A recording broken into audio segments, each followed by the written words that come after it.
Namaste friends. In the recent times we have seen a kind of trend wherein in most areas we are seeing that spike in the numbers of killing of those bats, or people are getting scared thinking that these bats could be the pathogens, or these are the bats which could spread corona pandemic around us or to us. Therefore it is necessary for us to kill them, to burn them, or ask the authorities to catch and kill them. In the short run, it may look very feasible option before the people who are already under massive stress, panic, and who are filled with massive misinformations. At the same time, we must also understand in the long term, this is going to be a disastrous thing to do. This is going to be a dangerous trend which we are trying to do right now. Let's see why. So we must understand one thing. As we say that this COVID is a pandemic and it is spreading rigorously, it is creating lot of deaths, it is creating lot of effect over economy, ecology and all other aspect. But we must also understand that there are two theories to it. How did corona infected to a person? How did it enter a human cycle through which it started spreading from one person to another person? Human transmission. The question is very simple, but two theories are propounded right now. One, they say it spread from some wet market in Wuhan, from some coastal seafood to bats, from bats to human, who were having that spike protein, and that receptor thing was susceptible. Therefore, they were able to get infected from that host pathogen, and human became that infected person. From there, the infection started spilling out to other persons. That's how the corona started spreading throughout the world. This is one theory. Second theory says that the conspiracy theory that this virus was spread from the lab. It may be a man-made, it may be a lab-induced virus. So these two discussions will continue. But for now, the first discussion is very important for the simple reason many experts and WHO also backs it. At the same time, we have also seen in the recent times with respect to bats instances. So therefore, I am trying to take that first case as the case study to explain what I wanted to tell. Say in our area or wherever you see, in Bangalore or Delhi or wherever you see, people are getting scared of those bats. Bats are some sort of special creature who cannot see, whose hands and legs all are like interconnected to the wings. That is quite a special creature. Even in the past, it was considered something like a taboo or something, some sort of a disastrous thing. Over the period of time, like experiments or ornithologists like Sully Mully and other adventurous people who try to explain that these are not harmful, these are also some entities who are living along with us. These should not be considered otherwise, but they should be left as it is. Since then, our understanding over the bats has been changed. At the same time, they always, they cannot see. They have a tendency of sending some vibrations or something like that, some sort of connective communication through which they are able to fly without seeing. At the same time, they always be hanging upside down wherever you see, and in the morning times they will be just sleeping, and in the night they will be activated. They are considered to be one of the finest pollinators of seeds. At the same time, they are also considered that their natural food is those insects, those mosquitoes. Therefore, it will also help as the inducer of pesticides, natural pesticide in our environment. So these are all the aspects of a bat. But fact of the matter, bats have some special quality which must be studied, for the simple reason that study and that understanding will lead us to understanding of all the viruses, pathogens spill out, and at the same time that infection, whether we can be carriers without getting infected, without getting affected or something like that. In the shorter run and in the longer run, we can use that information to produce vaccination to all those emerging infections. See, in the history we have seen that nearly 60% of those infections, zoonotic infections or oral infections to humans, out of which 60% are from animals or zoonotic. At the same time, the experts and study also says upcoming, emerging, most of the infections, 75% of which will be from those zoonotic diseases itself. That means threat from those animals or threat from that zoonotic diseases are high compared to the past. As I said earlier, bats have some unique feature, that is every time when a virus or a pathogen is hosted in bats, bats are not affected as such, but they will be mere carriers of that infections. This is one of the finest quality we have seen in bats and some of the other animals also, but fact of the matter, with respect to bats, that is a unique quality, and that must be studied thoroughly, so that we must also understand how can bat just become the carrier without getting infected. Even in humans, we have certain genetic diseases wherein women will be carriers in certain aspects for color blindness or even otherwise, but at the same time they won't be affected because of XX chromosome, presence of XX chromosome. At the same time, this is a learning for us. These bats, exceptional qualities of bats must be a reason of our understanding, one thing. At the same time, we must also understand, since the days of rabies started spreading, let's say from the rats to bats, from bats to cattle to humans. That is how the rabies was spread in somewhere in the southern America. We have seen how Ebola has spread in the West Africa. Ebola is also a classic case of transmission through bats. We have seen SARS, SARS was a classic case wherein civet cats were either hunted down or either used as a food or sold in the food market. From there it transmitted to humans. MERS, it is said that sneezing or some sort of salivic activity of camel started spreading towards humans. These are the classic cases how those infections started spilling out from those pathogens. Those are the animals which were living happily in the wild, or they were still the carriers in the wild. At the same time, even if it was getting infected or getting affected to them, that was not our business or none of our business, because in their area, even if they live or die on their own, that is their headache. We must not enter that, we must not exploit that, and make sure in turn that virus we carry and we spread it to other humans, to human transmissions. This is the disastrous vicious cycle we are following. You must also understand, in 1998, for the first time when Nipah virus was found, it was found from the poultry, that is the rearing of pigs. From there it spread to humans in Malaysia. From there it started spreading elsewhere. Intensified agriculture is one of the reasons. Massive destruction of habitats, massive destruction of environment, ecology, massive destruction of forest around us. We are inviting those pathogens to come towards us. They are staying somewhere safe, happy, or whatever in their own conditions. Ideally, they are facing it, they are getting threatened or whatever. But once we started going there, or once we destroy their habitat and in turn literally invite them to come here and stay with them, those viruses also comes. That is how those hosts, once they enter in our region, they start spilling out that virus. From there, humans will get infected. Nipah is also a classic case. Therefore, in 1998, how it started spreading throughout the world. At the same time, recently in Kerala, how Nipah was killing hundreds of people in Kerala, and the government had to come down heavily on that, setting some restrictions on fruits, vegetables, etc., etc., what to eat, what not to eat. And we have seen how the thousands of birds have been buried just for the simple reason of existence and the massivity it was creating with avian influenza.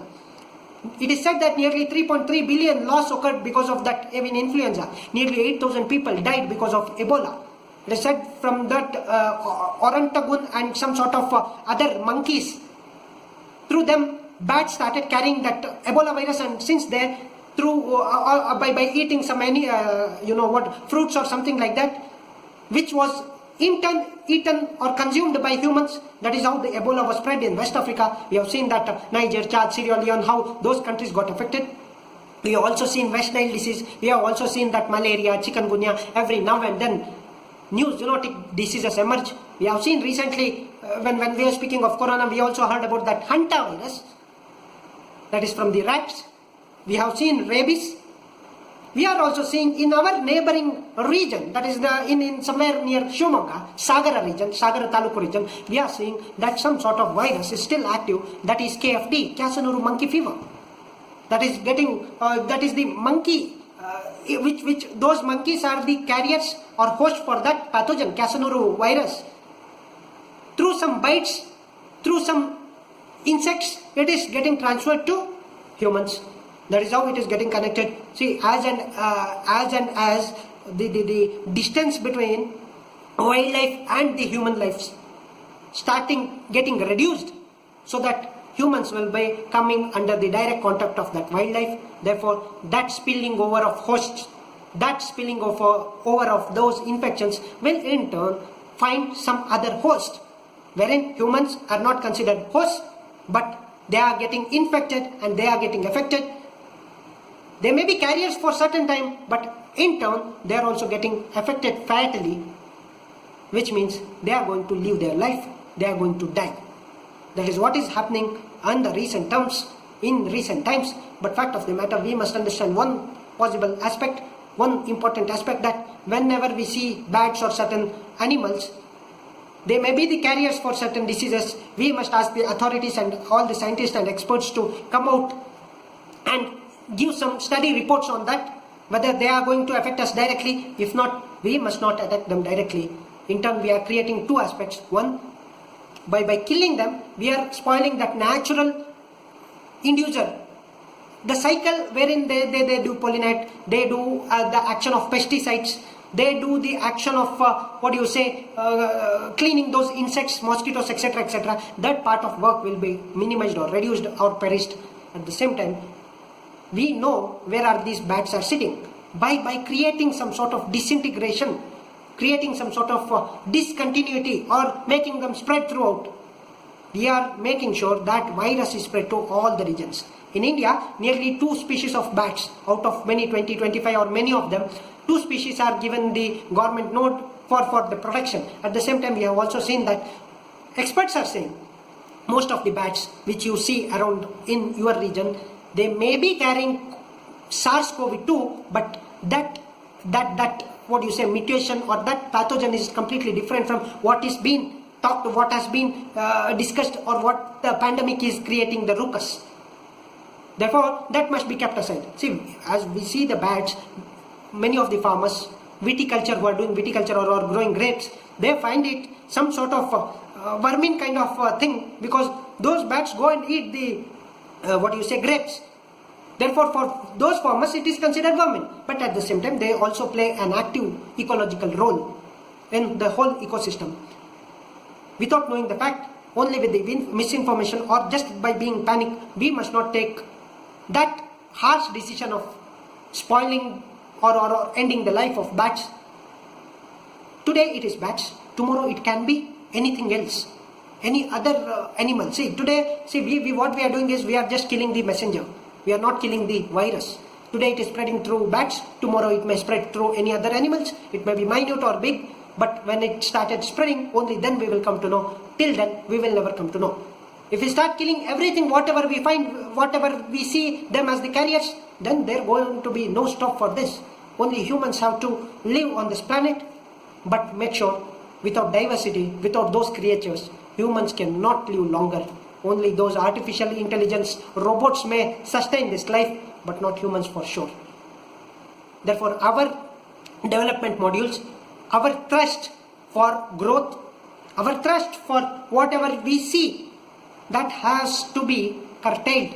At least this is the time for us to go for rethinking. Otherwise, it will be too disastrous, it will be too late. Even if we start doing it after 20-25 years, there won't be any irreversibility. Now this is a time, at least if we start doing this from this very day, in next 20-30 years, we may create some sort of change. We may help and we may sustain some sort of habitat, some sort of ecological balance, some sort of wildlife, so that we can also be safe. At the same time, those pathogens, natural pathogens, will remain in that surrounding area without getting affected. So make sure when we end up those elephant corridors, when we end up those tiger corridors, we must understand that we are infringing in their area, and we cry foul when they return back or when they show their face, finding their habitat or finding the space for them to live out of the tensions, multiple tensions they face. Then we cry foul, saying that those animals are coming in human surroundings, therefore we need to kill them. But fact of the matter, we have killed almost every creature for establishing our credence or our lives. We have destroyed their habitats. Wherever we are living here, it is once upon a time, it was their natural habitat. Of course, we know survival of the fittest, or one who has the capacity, who will tame the nature, who will mold it, who will utilize the possible resources towards the enrichment of one's own. Human was able to do it, but it does not mean we being intellectually strong, we have been evolved creatures, we should be having certain practices which are mutually good both for the nature, animals as well as for the humans. It should be mutually win-win situation. We must not be the destructors. We must be the inducers of change, that change which gives the equal opportunity for evolvement and enshrinement, nourishment, or whatever you call it, for both human endures as well as the biodiverse wildlife endures. Both are important. Both play very different roles and both have certain rights for their existence. Therefore, we must be very much balanced.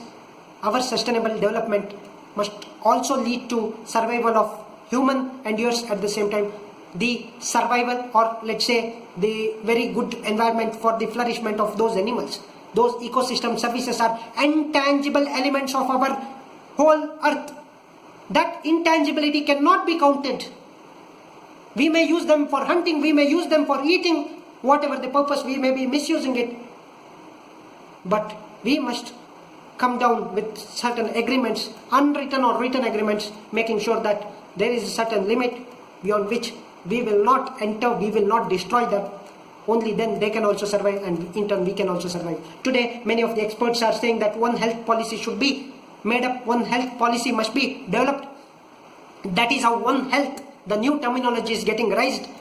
And One Health means nothing but all the countries, all the departments, all the sectors of the economy, or whatever you call it, they must be actively involved in framing such alternatives or such health aspects, so that prevention can also be done, cure can also be done. Only then unforeseen circumstances, uncertain infections which are going to be coming out, let's say till now human infection, out of human infection 60% were from zoonotic. It is said that in the coming years 75% will be from zoonotic, from the animals. Therefore the learning and the history has shown us the path. You keep the distance, you keep clean, you stay in your limits. Even those that your wildlife adventures, like humans did with certain animals to invite HIV/AIDS, certain kinds of over-adventurism must not be done. And when it is said to be against human endures, against rationality, certain things must be stopped for God's sake, for our own sake. Only then we may continue to sustain longer. Diversified world means highest probability to sustain the life for longer duration. That is how it should work. See, beware before killing the bats.